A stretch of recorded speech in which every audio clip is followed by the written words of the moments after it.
Adobe just came out with a brand new update for Lightroom as well as Camera Raw and also Photoshop. And I don't use Camera Raw ever. I use Photoshop for certain things, but most of the time I use Lightroom.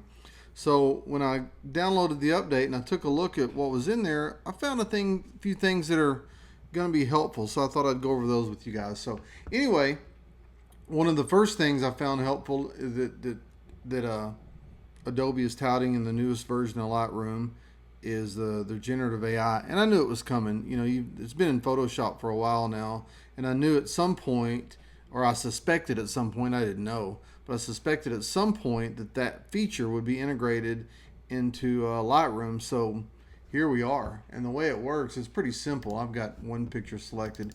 There's a black-tailed prairie dog. You can see with the it's got, I think that was a post in the background, like a fence post or something. I'm not sure, but I could crop it. But let's say I like that composition and I wanted to improve it. So this first tool is, if you look in the develop menu and you select here the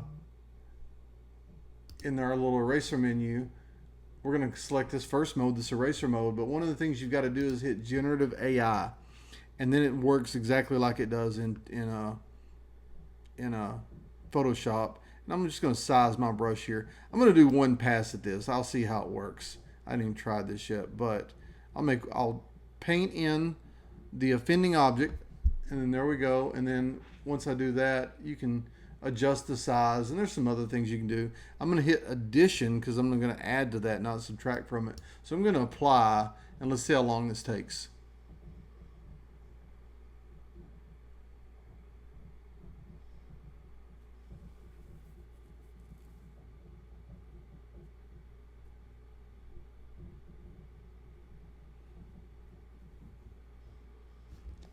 There we go. I'm going to hit return a couple times so it shows up. Not too bad. If I look close, I can kind of see the edges there where it painted it in there. But overall, not too bad. One of the things that this does when you use the generative AI, I found out, or I read about, that just like using in Photoshop, it'll give you 3 different choices from which to choose to see which one you like the best. So that seems to work pretty good. And, you know, again, I don't use this stuff a lot. I kind of use it sparingly. You know, if you listen to me very much, you know I'm a big advocate of just trying to get things right in the camera as much as you can. But sometimes you've got to, like this prairie dog, you've got a good scene in mind. It's got something distracting in the background. I couldn't really have gotten any closer because the prairie dog, you can tell by his posture, he's on high alert. So getting closer really wasn't an option, because if I'd have gotten closer, he would have retreated back into the burrow. So, you know, if I wanted the picture, I had to take it there, had the post in the background. But with this generative field that's now built into Lightroom, that took care of that pretty well. So I'm really anxious to kind of dig into this more and to see what all this feature is capable of. But you notice it says right here next to generative AI, it's early access. So this is the beta mode. So they're going to make improvements to it. And at some point in the future, they'll offer an update where that'll be a permanent part of Lightroom. Another thing that they updated today, I mean, they had several updates, but one of the things that kind of caught my attention, and I'm not a big fan of that, is the background that you can do, where you can control the background of the image and make it more or less in focus or out of focus. Again, I'm not a big fan of that. I can see where it would come in handy. I'm not a big fan, again, because going back to liking to do things in the camera, that's part of it. And call me a purist or call me old-fashioned, but you know, I really like using the camera and the different lenses and the challenges it takes to create the images you want to create without relying on just going to the computer and making the fixes there. To me, I love trying to get close to animals like these prairie dogs. I love thinking about the process and the right kind of lens to use and the right kind of f-stop to use to get the kind of bokeh I want. I don't want to always default on just what artificial intelligence or AI tools can do, and so that's why I don't really use that a lot. They also promised the denoise. It's faster now, and I haven't tried that out, but I will try it. But probably one of the things I'm most excited about is, if you've ever watched any of my videos or my webinars in the past, you know I really like the organizational parts of Lightroom, and I think those are really some of the most overlooked but the most powerful tools you can. I've got right now in this catalog 708,000 images you can see over here. And then I can, using the metadata and using a system of color labels and also keywords, I can find just about any image in my catalog with just a few keystrokes. It doesn't take me very long at all to find particular images in my entire catalog.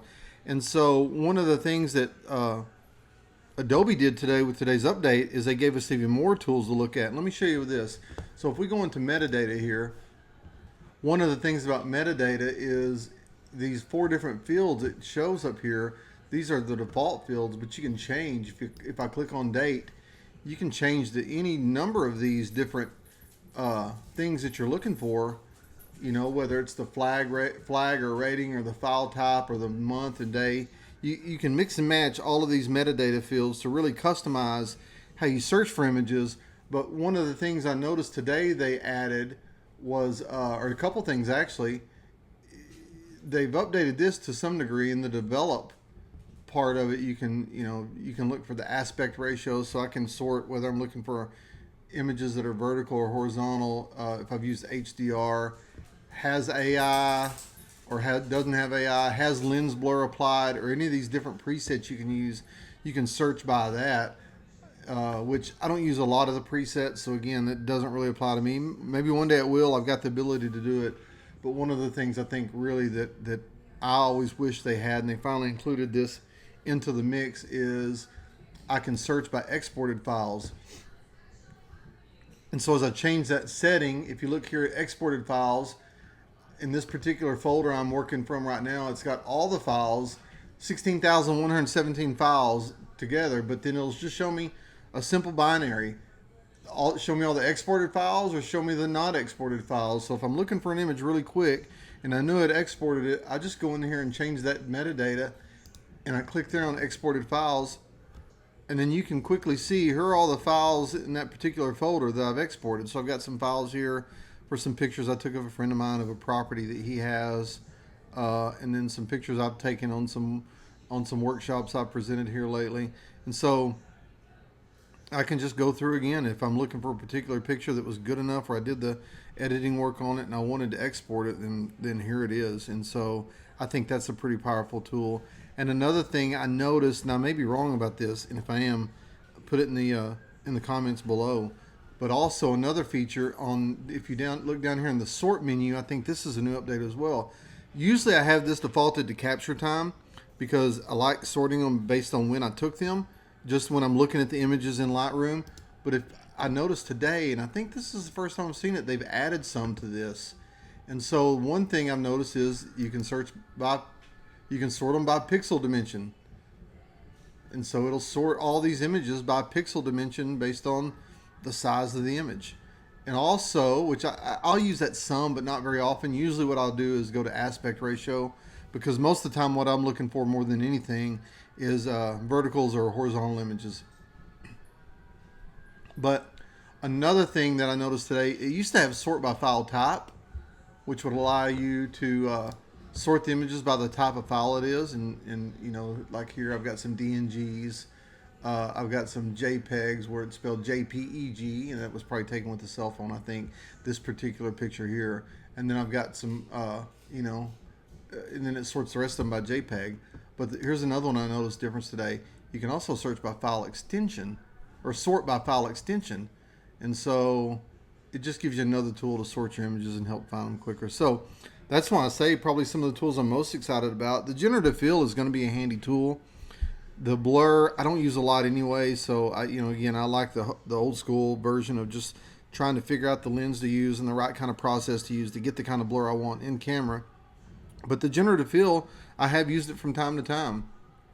A good example is this is an image I made the other day of star trails. Or one of the images of star trails. What's bad about star trails? It's hard to get away from airplanes.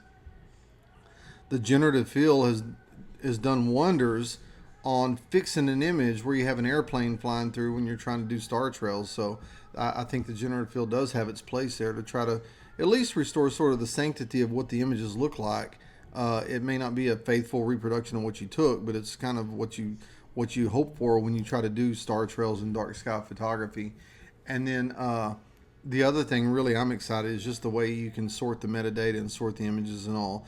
Because again, when you've got an image collection as big as what I've got, you know, and you need to go in and find particular images from time to time, it's just great to have those additional tools that you can sort by. So I hope you found this first